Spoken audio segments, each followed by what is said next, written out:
നിന്നെ തകർക്കുന്നൊരു ശൗലുണ്ടെങ്കിൽ നിന്നെ എഴുന്നേൽപ്പിക്കുന്ന ഒരു നാഥാനെ ദൈവം എഴുന്നേൽപ്പിക്കും. എത്രയോ പ്രാവശ്യം തകർന്നു പോയിട്ടുണ്ട്, എത്രയോ പ്രാവശ്യം ക്ഷീണിച്ചു പോയിട്ടുണ്ട്, എത്രയോ പ്രാവശ്യം മടുത്തു പോയിട്ടുണ്ട്. പക്ഷെ ദൈവത്തിൻ്റെ പ്രവാചകന്മാരെ നമ്മുടെ പുറകിലായിട്ട് പ്രവചനം നടന്നോ ഇല്ലയോ അതൊന്നും വിഷയമല്ല.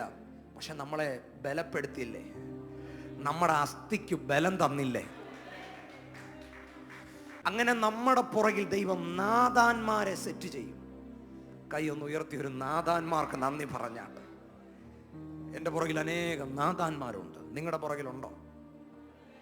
നിർത്തിയത്, തളർന്നപ്പോൾ പിടിച്ചു നിർത്തിയത്, മോനെ വിഷമിക്കേണ്ട എന്ന് പറഞ്ഞത്, നമ്മളെ ബലപ്പെടുത്തിയ നാഥാന്മാരില്ലേ? ഉണ്ടോ? വചനം പറഞ്ഞ്, ദൂത് പറഞ്ഞ്, നമ്മുടെ കണ്ണീര് തുടച്ച്. നിന്റെ പുറകിൽ ദൈവം കൃത്യം സമയത്ത് നാഥാന്മാരെ അയക്കുന്നെങ്കിൽ നിന്നെക്കുറിച്ച് ഈ തലമുറയിൽ വലിയ പദ്ധതികളുണ്ട്.